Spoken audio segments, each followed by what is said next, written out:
Welcome to Bleav in 76ers with your hosts, former 76ers point guard Eric Snow and two Sixers fanatics in Marcus and Teja Dash. Bleav in 76ers is presented by betonline.ag. Ladies and gentlemen, it is that time of the year. It's football season, and you know what that means? It means it's time to get in on BetOnline.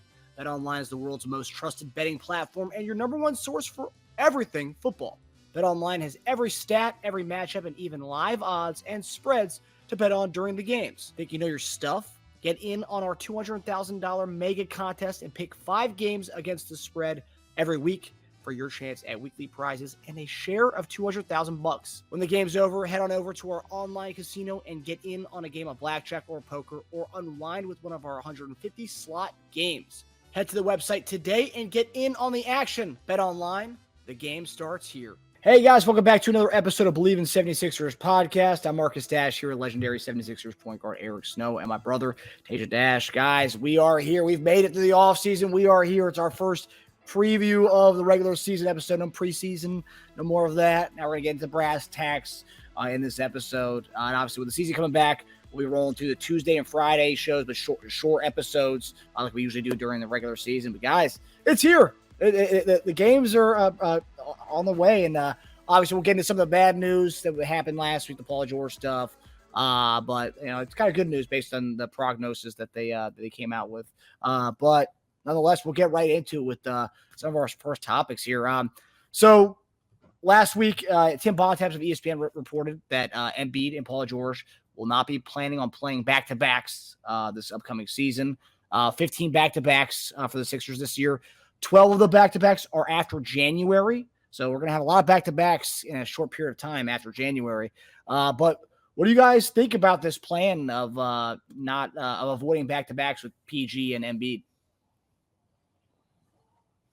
I mean, I guess I understand it.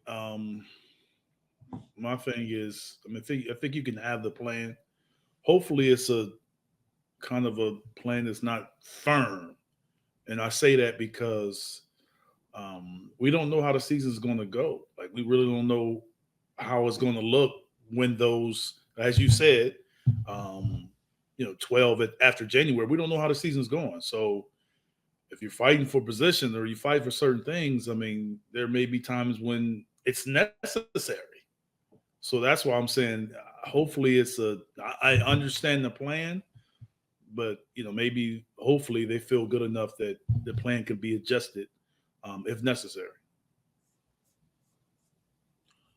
Also, if you don't play for maybe 3 days after that back-to-back, he gets to rest. Or let's say you blow the team out the night before. Like, there's circumstances where I think that you can bend that. Yeah, I mean, that's true. I mean, it kind of depends on your schedule before, your schedule after, your minutes in that game. I mean, you may have a situation where you play both games, but your minutes are cut significantly. So and that's why I'm saying, like, to just say you're not going to play, I understand that plan. But like I said, the season, if you got to be a little flexible when the season can kind of dictate differently, as it goes on. Yeah. If it did happen this way, I'll play the hypothetical game. I'm totally fine with it. I think I like even more that Embiid sounds just down to try these kind of things. I think he ultimately knows what has to happen and what the real goal is, and that's to be healthy for the postseason, because that's really all that matters at this point. And we have the roster to support it, right? So Drummond is the best backup center in the league, probably, confidently say. And we have the best starting center in the league. So, well, at least not according to that GM. So he's like 20% of the best starting center in the league. But we have plenty of guys that can step up in George's place. So we can go a little smaller with like Gordon starting, or we can go a little bigger with Yabusele starting. But we have the most balanced, deep roster we've had in a long time. And I think that can support guys being out, right? And that's before we even make a deadline deal, which everyone's saying we're going to do this year for a 4. So that just makes it even easier for us to kind of just stagger them. My question is, now, if either of them play back-to-backs, do you think they're going to try to get as much George and Embiid on the court time as much as possible and have them sit together, or stagger them missing the back-to-back games so you always have at least one of PG or Embiid on the floor? I don't know. I really don't, because I'm not used to going into a season and you got two guys where you say they're not going to play back-to-back. So I don't know what would be the right way to do it, because I don't know anything about that world. To just come in and say we're gonna miss 15 games. There you go. So I don't know. Yeah. So I mean, the way we're saying it is like, okay, you're not gonna miss any other games then. That's kind of how it's said. You're only going to miss the back-to-backs. Well, hopefully that's I don't know. Like, I really do not know how to approach it. If I had to guess, being that you mentioned it, I would guess that they would split them. One would play one game, one would play the other, and not take them both out the same game. So that's what I would guess. I mean, if you have a home game and a road game, but would you just play at home and then the road game you just stay? You don't even go. Those are things that you can kind of figure out, but I don't know. Yeah, I don't know how you handle it, because that's not my experience. I've never even, obviously I didn't experience that, and I hadn't even been around guys with that approach. Guys didn't play back-to-backs, but it came to a point in the season where guys didn't play back-to-backs. Never at the beginning of the season would you have two starters and you say they don't play back-to-back. Like, I don't know what that looks like. I guess there's a few ways you can go with it, right? And hopefully there's someone on their staff that's breaking this down. So you can start them both against an inferior team, hope to blow them out, and then say, okay, they only play like 26 minutes. They can both play tomorrow now against the better team. You could try to play them both against the better team to try to pull out a win that game and test yourselves, and then have both of them sit out against the inferior team thinking we can still win this game anyway.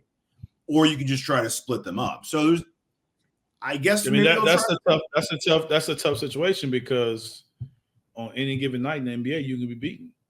So I know. Imagine try to pick and choose which team you're going to play against. I don't think you can do it per team. I think you just need to make a decision based on how you want your team to look. Worry more about our team instead of the other team and what they look like. I would just say, okay, here we go. Either we're going to sit them together or we're going to split them. Whatever decision you make the decision to do that, not necessarily who you're playing. Now, once you say you make that decision, then maybe you can decide who's playing versus who. So if we playing Denver and we playing the Spurs and the Pacers back-to-back. Yeah, let's go December 2024.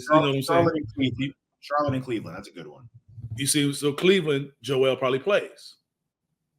And Charlotte, he wouldn't, because Cleveland's bigger. You see what I'm saying? So I think if you're splitting them, you're making the decision based on the personnel of the team, not necessarily who's winning, who's not. I would think that's kind of how I would lean to approach it. Yeah. Like Sacramento, Golden State on January 1st and 2nd. I might go and you're not going to play. I'll play Joel against Sacramento all day. Yes. Yeah. I think George is more instrumental probably in the Golden State game than he is in the Sacramento game. Yeah. Yeah. That's interesting, though. You're right. Even though Joel was bigger, and he gives Golden State issues, it's still a lot of running around and chasing stuff and all them picks. Like, it's still a lot. It's true.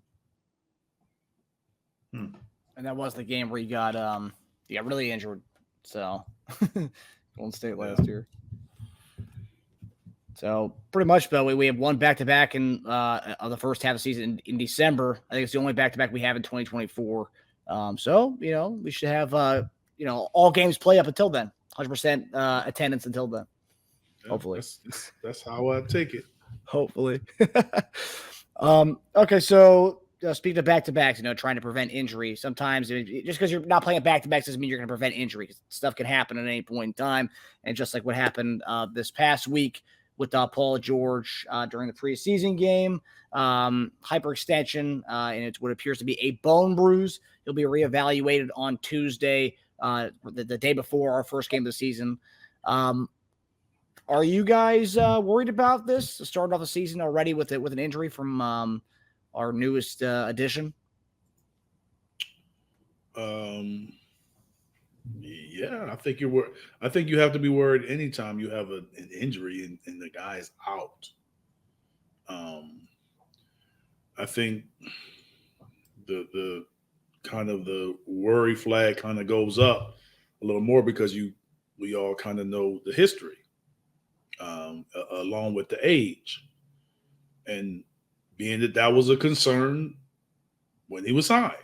So to say it's not a worrisome thing is, I don't think that's an accurate statement. I mean, I really do think until he's out there playing again and kind of disputes that the injury is more significant than it's being advertised, and you got to almost lean towards they'll probably hold him out more.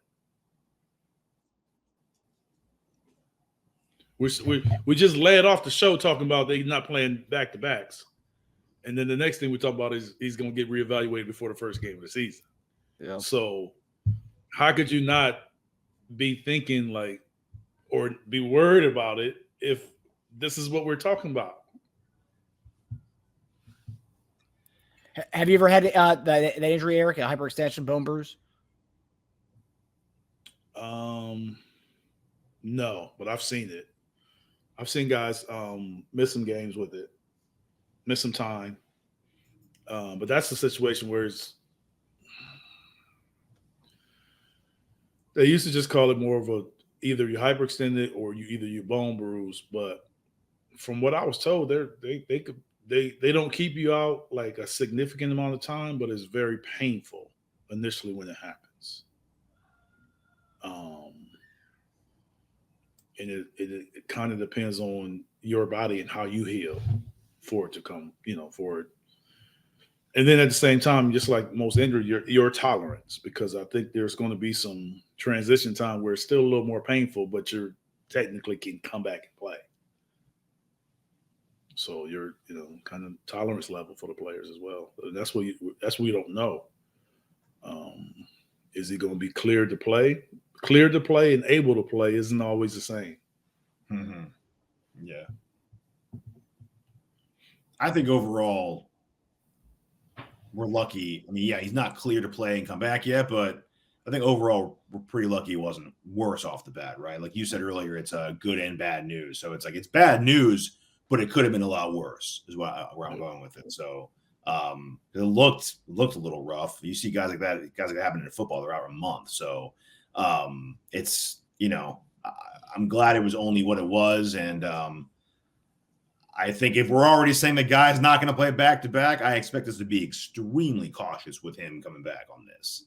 I don't think we're going to play around with that. So I think we'll be cautious, and I'm okay with that plan. I'm not worried about it for like long-term, this particular injury. I'm worried as a whole because, it was one of the knocks on him where it was him being nicked up, and it's a little early to be nicked up. That sucks. We're starting off the year with a guy already dealing with something. But again, I would take something like this, which is considered a bone bruise, and like a soft tissue injury, right? Did they announced whether he's back actually practicing or not?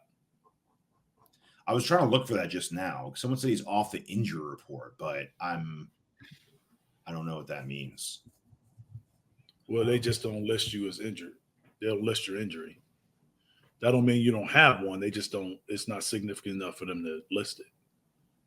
No, I think if you were like, I think it was like a positive update. Yeah, I would know. I would. No, I mean it's probably if you're out, it's probably listed, or you're out, or you're limited.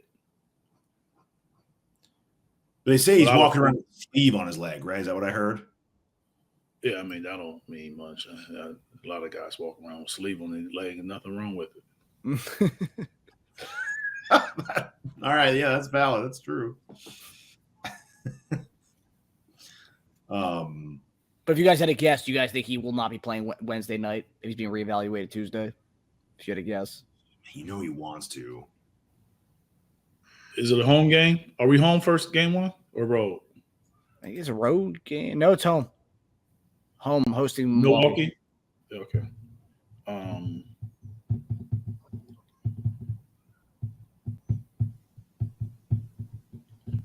Are we guessing if he's playing? I mean, I say he plays. I think he plays. If it's a bone bruise, I'm not. If that's what it's being called right now, we don't play the next day, do we? No, we don't. Don't play till Friday. Okay, just making sure because got to make a decision on these back to back. He'll be out that second game. We call it right now. Yeah, we play that first one, then we travel to Toronto, then Indiana. So we do some flying. Yeah, I still think he might be out that second game, but yeah, I'm gonna say he plays right now. I'm gonna say he plays. I just think if there's no further damage he can cause by playing on the bone bruise, then I think he'll play on it. I just don't think he wants to be the home opener on the sideline. Yeah, I know, man. He's not want to do that. I'm just saying your home opener on the sideline, but then you play the second game. I would say he played the first game and maybe sit the second or third game. Yeah. But if he plays and it hinders him and he is not himself and he doesn't have a great game, that's also not ideal either, though. It sucks that athletes have to choose between like not playing, getting criticized, playing injured and getting criticized because you didn't play well enough. I mean, most guys play injured. Yeah. In pro sports, you play injured. It's not many guys running around 100%. Mm-hmm. Yeah. So obviously it's them doing the reevaluation the day before our first game. That is pretty much just to shore up that he can play in that Wednesday night game. Is that probably why they did it? I'm sure they do evaluations before then. They probably just felt based on the doctor's recommendation when they said it will reevaluate him in a week or so. It's probably that they felt that injury was a 5 to 7 day event. Mm-hmm. But that's why I think that you still, even during that time that you're out, you still kind of ramping up to play. So I think the evaluation is really going to be whether the ramping up and how does he feel based on the time that he used to get ready and the time that it's been since the injury. So that evaluation is it's just going to be like, okay, put him through some realistic things that could happen in the game. Maybe some 3-on-3 or a little 5-on-5 or something to kind of give him a feel of how it looks and, let them view it, come off screens or something things that's going to happen during the game and make a decision based from there. But I think I'll be surprised if a decision isn't made sooner rather than later. I don't see what holding this out to a game time decision. I don't know how that helps. Yeah. And we'll know more by our next show on Tuesday when we do the game prediction of that Wednesday night game. But so now we're gonna get to the prediction segment of our episode, what we do every year before the season starts. So before we get into stats and whatnot, this is one I came up with on my own after the back-to-back topic. How many games do you think PG and Embiid will play this year? And I have an over-under, and I set it at 60 games because I know we're taking 15 off the bat right away with the back-to-backs. So that puts that right away to 67. Now, obviously, there's other injuries and the things the guys are out for. But over-under 60 games for Joel Embiid and PG. So how many games did you have to play for awards? 65? That was 65, yeah. VP. 65? threshold. 65.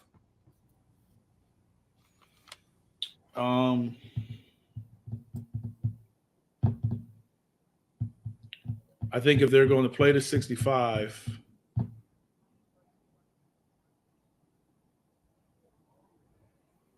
if they don't meet 65, I think it's below 60. For both. For both.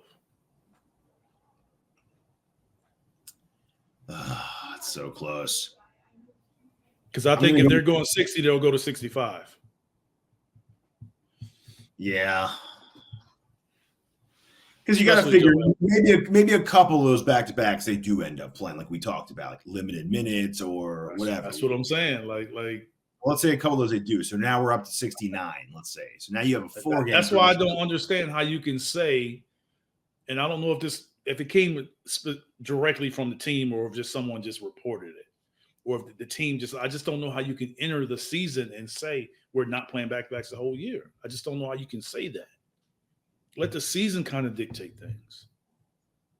Yeah. We play, and then all of a sudden we get into January. Okay, we're going to kind of pull back on these back-to-backs.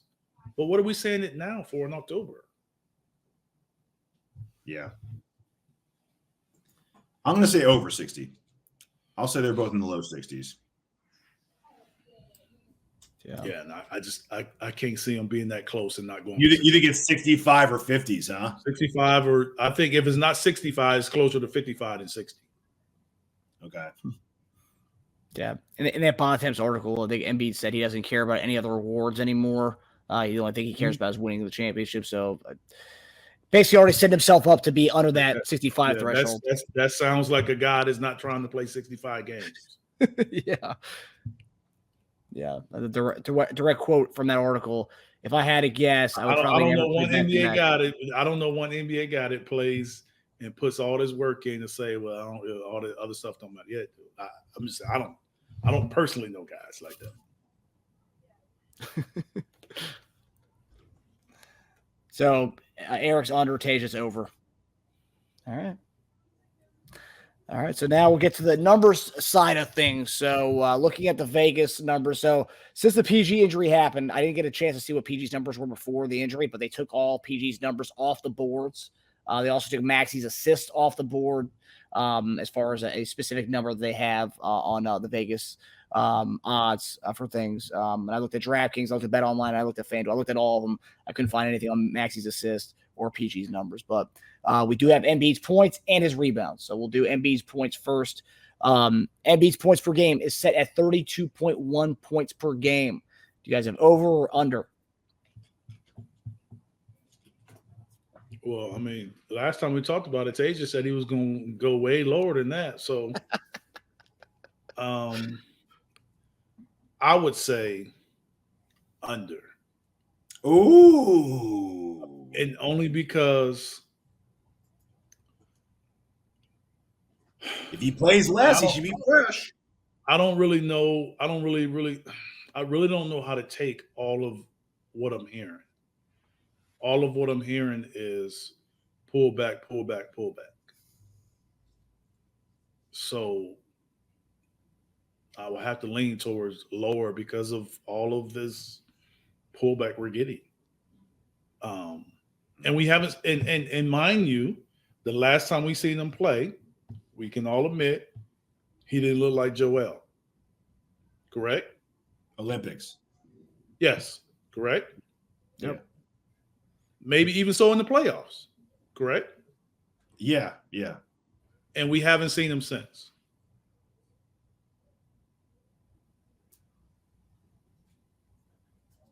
So you're saying he's under, you're saying it's more about him and less about like the roster.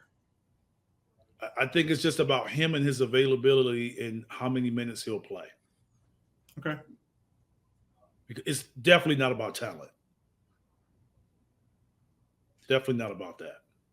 I'm going under. I think he averages like I mean, 31 points is 30 points is a lot of points. Like I'm just saying, we haven't seen him. We haven't seen him. Yeah. Yeah. It's a We concern. don't even know how next Wednesday is going to look. I know. We have to get to know each other on the court all over again. I'm saying high 29, low 30. Like he's like 29.8, like 30.1. So I think he's under by a couple points. My thing is I worry about conditioning. I worry about his ability to get to the line as much as he was doing. And I worry about him putting that work in and making people pay in the paint. I don't know how much he'll do that early in the season. So I think his numbers will be down early in the season and he'll kind of ramp it up. But I just think that he'll stay below because of the limits that they're putting on him. And it may not just be the team as much as it is just as Joel himself. Yeah. He seems to be a willing partner in this. Yeah. And we have the roster to support it now, I think, too, whereas he doesn't feel the weight on him to have to do that stuff anymore. I think we have enough scoring out there where he won't have to feel that way anymore. And if we're winning games, it'll even more, accentuate that. Yeah. Yeah, man. He did say during his presser and media day he lost 25 to 30 pounds this offseason. So looks trim. He does look trimmer, yeah. Although some fans seem to think that he's lying about the numbers. He doesn't look 30 pounds less than what he did when we saw him last. 30 pounds is a lot. 30 pounds is a lot. 30 pounds is a lot. Back to his old Kansas days being 30 pounds less, man. Yeah. That's 30 pounds less. I don't know about that. But yeah. So his rebound numbers, so the Vegas did list this. His rebound over under is 11.1 rebounds per game. Do you guys have it over or under? And what did he get last season? 11 on the dot. Under. Because I think Drummond will have some of those rebounds. If they happen to play together, Drummond's going to get those rebounds. Yeah, I'll say under. But not by much, though. I think he's at 10.8 or 10.9 or something like that. Yeah. Yeah, his last season where he had over 11.1 rebounds was 21-22 season. That was 11.7 rebounds. See, I think his numbers will be closer to that kind of thing. 30.6, 11.7. I have him listed 10.8 to 11.2, so I have him right on there. I think if his scoring's down, I think he'll compensate a little bit on the boards, though. I think we're a smaller team, so he's going to need to anyway.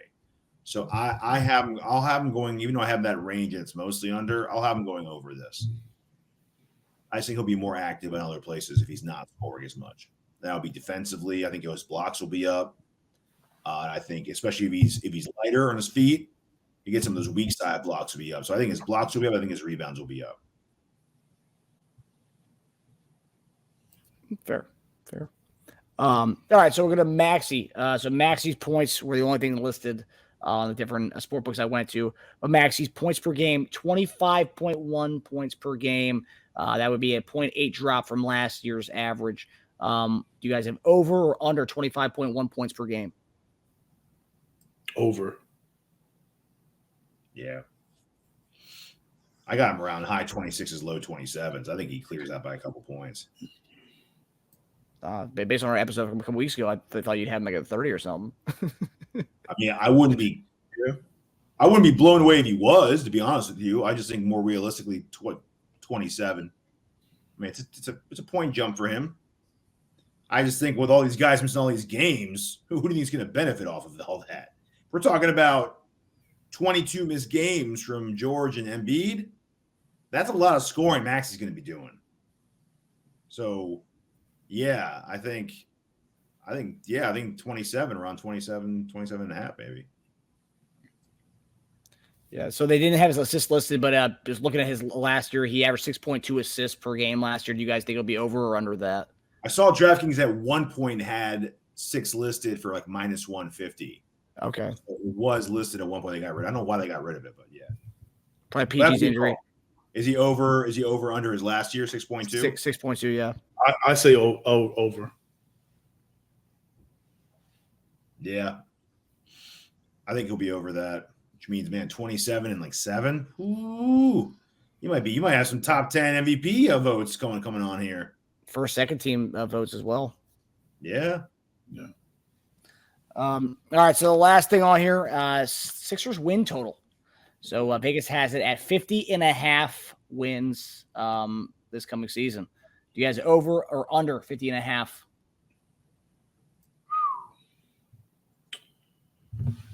As much as I want to say under, I'm going to say over. As much as you want to say under? Yeah, because you actually think it. Okay. Yeah, my concern with it, with all the missed games, that's the only thing that makes me lean towards under. But I Bleav that with guys being out, we still have enough to win games, and I do feel that we'll win more home games. We'll win the games we're supposed to win, and we'll always play some teams well. I think even when guys are out, I think we have the makeup for that. So I'll say over. If we're putting Maxey, if we're putting Joel and George at like around the 60 game mark, that's pretty much saying we're going to go like 50-10 with them in the, which, you know, I mean, it's doable. It's pretty good. I mean, but if they're not always playing the same games either, so that's a high number for both those guys, right? I think it'll be so close. I think we go over. I think we win like 52. I think we win low. I just think in order, I feel it's another thing. I feel if you want to be a top 3 or 4 team in the East, I Bleav that around 55 games is what it's going to take this season. We were 8 games back from that last year, 47 wins. Yeah. So looking at the last, so we had 47 last year, 54 the year prior, 51 the year prior, 49 the year prior, but that was the 72 game season. So we've been teetering around that 50.5 for 4 years now. So, all right, fellas. Well, that does it for us, guys, for our preview show of the regular season. We'll see you guys Tuesday as we get down to brass tacks with predicting the regular season games ahead. So, guys, we'll see you guys Tuesday. Hopefully, Paul George's knee's all good to go for Wednesday night, but we'll see you guys Tuesday. Hope everyone has a good weekend. See you, fellas. Right. Thank you. Take it easy.